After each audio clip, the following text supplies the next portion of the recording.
On this episode of No Show Prep Book Reviews, we will discuss China Trade. Written by S.J. Rozan and read by Christine Marshall. This week, the book I read is about a female detective, a PI, named Lydia Chen. It's a good book for young readers and adults alike. It's about 9.5 hours long. And this one I've officially not read. The last book I had read in years. Ted, so we have a female protagonist. She's a detective. Take it away, detective. man. A real detective, no wizard in or nothing, man. She's just a detective. She's a PI. This is a lot of change for me, man. It was really stepping out. They're not outside my comfort zone, but it was definitely outside my zone. We have a female author. We have a female reader and a female hero.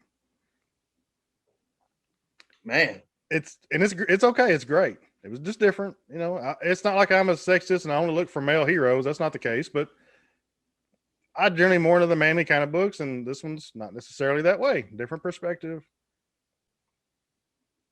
This is a great book for teenage girls or boys. It doesn't matter, but it's a great book for teenage girls.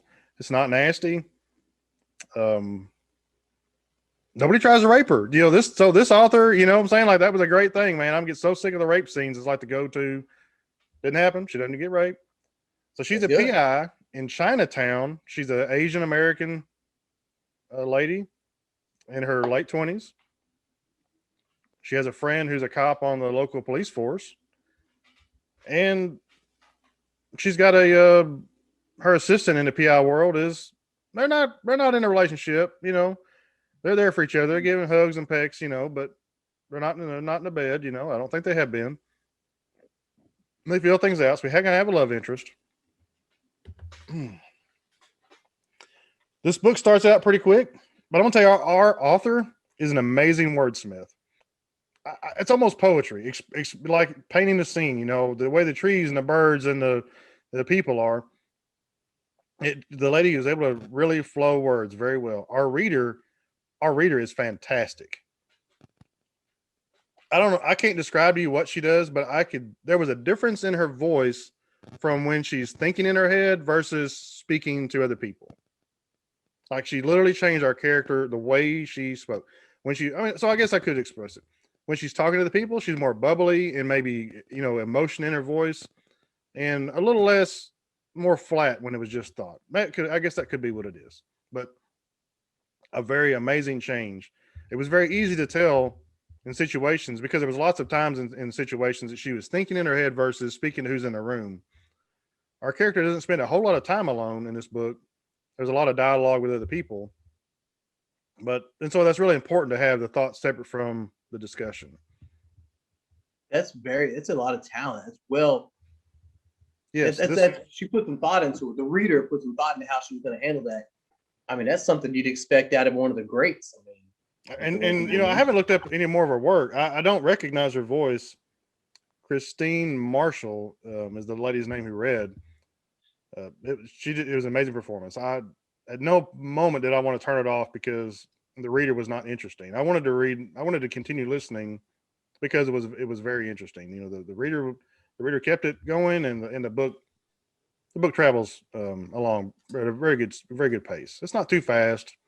It spends an adequate time on each scene. So this book is supposed to be only a mystery. The lady is trying to figure out what happened to some stolen porcelain that was stolen from a museum. It has some amazing twists. I don't think that you could figure it out before the end of the book with the information provided. You might figure it out because you're a smart person and you can, you know, that you know all the characters have to be in play before the book is half over. I wish, though, and this has nothing to do with the intent of the book. This book is supposed to be a mystery only. I want to say that the way the author lays out the relationship between our hero and her partner, prospective boyfriend, is how relationships should build. It was very interesting. They were very, very intimate with each other, emotionally and verbally. And said they hadn't been to the bedroom, and they're really trying to figure things out. He's a little older than her, and I just would wish that my daughters would understand that this is how parents want you to attack a relationship. You need to be in charge of it. You know, you need to own it. You know, your parents don't need to dictate to you who you should see and not see. But if your parents have like issues with who you're seeing, you probably should like take a step out of the situation and go, are they just being overprotective, or are they picking up on something I'm not? In this situation, our hero's mother does not like the guy, but it's because he's not Asian. He's not from China. He's a American Irish, and she's American Asian. It's kind of strange, a little different. I'm just saying. I think that as a parent, you would be happy with your child reading this book. What they were going to take away from it. So, interesting enough, I do want to point out that that's probably 100% correct. And my wife's parents absolutely hated my guts 17 years of marriage this month. So, enjoy that nonsense. But for what they didn't like about me, hopefully I've changed. You have to ask Paige. But also, big difference between 37 and 19 when they met me. But Ted is correct in the fact that we all dream that our children will become will become mature emotional with someone, and then later on realize that they might have a physical attraction to them instead of the other way around. It is a much easier deal to say they check all the blocks, and they happen to be attractive, versus, they're super attractive, but they don't check any boxes. But check out our dating advice channel. Onlyfarmers.com. Just Onlyfarmers.com. Yeah. Whew, what a story I have about a chicken and a pig. So, Ted, so the author films well, the work. So obviously this author is a mature adult, if not in age, but in wisdom. By the way, she handles relationships. The ironic part about this is, leave it to a lady author to describe the way a father would want his daughter to pick a date. It's amazing. Great reader. Apparently she's got skills on top of skills because she understands the internal and external verbiage. It doesn't surprise me that a female author put enough dialogue in between the years that a female reader had to figure out a way to express it to you so a male would understand. That doesn't surprise me at all. Maybe does she do Reddit? Does she do marriages? And she come explain what my wife did?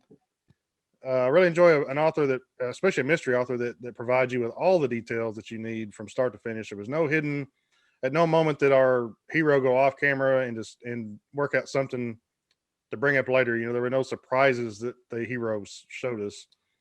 Our hero, man, there's some guys in the ring, that she's kind of had a few on a string, it seems like, and they show themselves. I'm glad you liked the book. I'm glad you're willing to step out there and try something different. It sounds like you would recommend this book a little bit. Highly. It's a very good book. Unfortunately, it's only 9.5 hours. It was. The great news is there are several books in the series. Okay, guys. China Trade. It's a great book. Once again, we forgot to end the show. We began discussing something else, and we forgot what we were doing. It happens to us a lot. Please hit like and subscribe and share. Tell your friends about it as we like our book reviews.